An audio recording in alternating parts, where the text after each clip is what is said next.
បាទជំរាបសួរបងប្អូនទាំងអស់គ្នាថ្ងៃដែលខ្ញុំមកបង្ហាញអំពីរបៀបសារ៉េឈើកៅម៉ាស៊ីនផុងដែលភាគច្រើនបងដែលដេកទៅគឺវាលោតរបស់លោតអីហ្នឹងគឺវាបញ្ហាវាឈើកៅវាអត់ដល់ចាក់អត់ដល់មជុលឬក៏វាឃ្លាតពីមជុលឬក៏វាប៉ះមជុលឥឡូវដំបូងយើងត្រូវដល់ស្ទះថ្មិញហើយមជុលសិនមកតោះមកយើងដាក់មជុលថ្មីមកដើមមកដើម្បីយើងសារ៉េវាភាគច្រើនម៉ាស៊ីនផុងគឺវាវាសារនេះសារលុតអំបោះឬក៏វាសារដាច់អំបោះហ្នឹងគឺបញ្ហាមកឈើកៅឬក៏វាមិនចូលរបស់វាឥឡូវនេះយើងមកសារ៉េឈើកៅរបស់វាសិនឈើកៅក្រោមយើងត្រូវបន្ធូរខ្ចៅហើយយើងសារ៉េវាមកមុនដំបូងយើងត្រូវបវល់មកជុលហ្នឹងឲ្យឡើងមកហើយឲ្យយើងឲ្យឈើកៅនេះវាចាក់ចំពាក់កណ្ដាលផតមកជុលមកជុលហ្នឹងវាមានផតអញ្ចឹងយើងសារ៉េពាក់កណ្ដាលផតមកជុលឬក៏លើផតមកជុលតិចមកបូវារៀងនេះពេលយើងស្រេរុញវាមកងតិចមកដើម្បីវាចាក់លើក្រោមពាក់កណ្ដាលបន្តិចក៏បានដែរដើម្បីវានេះចេញបោះស្រួលហើយនៅពេលដែលយើងបវល់ជុលឡើងនេះមើលមកនេះឲ្យវាគៀកអញ្ចឹងតែកុំឲ្យវាប៉ះបើថាវាប៉ះយើងគ្រាន់ដុតវាចេញបន្តិចមកមើលមកកុំឲ្យតែវាគៀកអញ្ចឹងមកបានហើយហ្នឹងរបៀបស្រេឈើកៅក្រោមរបស់វាបងមើលនេះវាចាក់មកវាពាក់កណ្ដាលផតឬក្រោមផតបន្តិចមកគឺបោះចេញស្រួលហើយយើងត្រូវប្រយ័ត្នចុងឈើកៅផងចុងឈើកៅខ្លះវាមានស្នាមមានអីអញ្ចឹងយើងត្រូវមើលដែរតទៅពីយើងនេះយើងរត់ខ្ចៅវាបន្តិចទៅឲ្យវាជាប់ហើយតមកយើងសារ៉េឈើកៅខាងលើឈើកៅខាងលើនេះដែរយើងត្រូវដោះវាមកមើលសិនមុនយើងសារ៉េដោយសារវាមានស្នាមមានអីដូចគ្នាអញ្ចឹង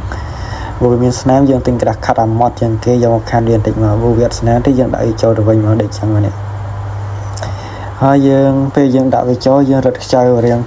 តឹងមកដែលយើងអាចគោះចេញចូលបានដូចចឹងហើយយើងសារ៉េវាបន្តិចយើងសារ៉េវាឲ្យប៉ះជាមួយឈើកៅខាងលើតែកុំឲ្យប៉ះខ្លាំងពេកយើងគ្រាន់តែ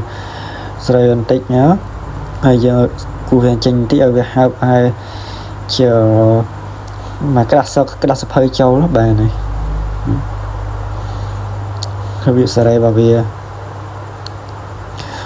បងអាចមើលតាមរបៀបនឹងបាននៅពេលដែលមានបញ្ហា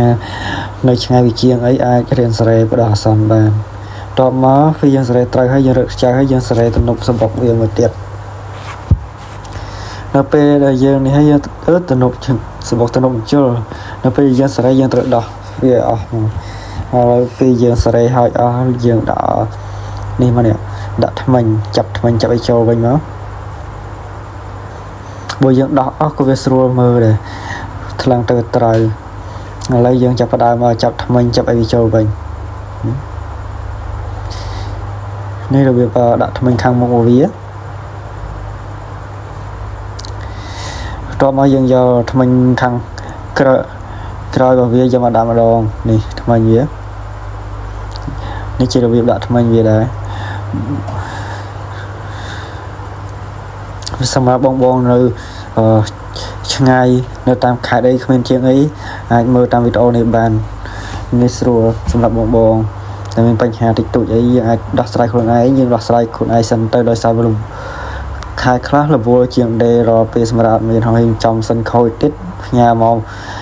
ពេញធ្វើអីគឺអស់ចំណាយពេលយូរ2ថ្ងៃទៅ3ថ្ងៃអីនាំសិនហើយទាំងពេលផ្ញើទាំងពេលដាក់ផ្ញើទៅវិញគឺយូរថ្ងៃតោះមកយើងដាក់ស្ទះថ្មិញដាក់អីវាចូលវិញមកនេះយើងបវល់តិចណាហើយយើងដាក់ស្ទះថ្មិញចូលហើយបើសម្រាប់បងដែលមានបញ្ហាចឹងឯងបងអាចមើលតាមវីដេអូនឹងបាន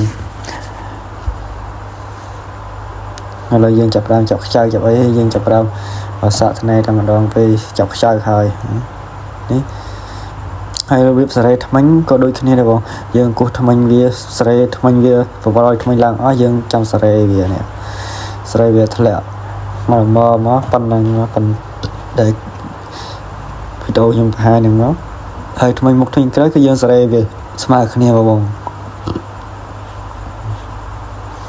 យើងសារ៉េវាស្មើគ្នាមកដើម្បីវាទិញអូកណាត់ទៅស្មើប៉ុណ្ណឹងមក emហើយវីដេអូនេះដែរបងសូមអរគុណសម្រាប់បងដែលតាមដាននៅរាល់វីដេអូរបស់បងដែលបានសម្រាប់ជូនហើយពីរបៀបធ្វើម៉ាស៊ីនផងនេះផងដែរអរគុណច្រើន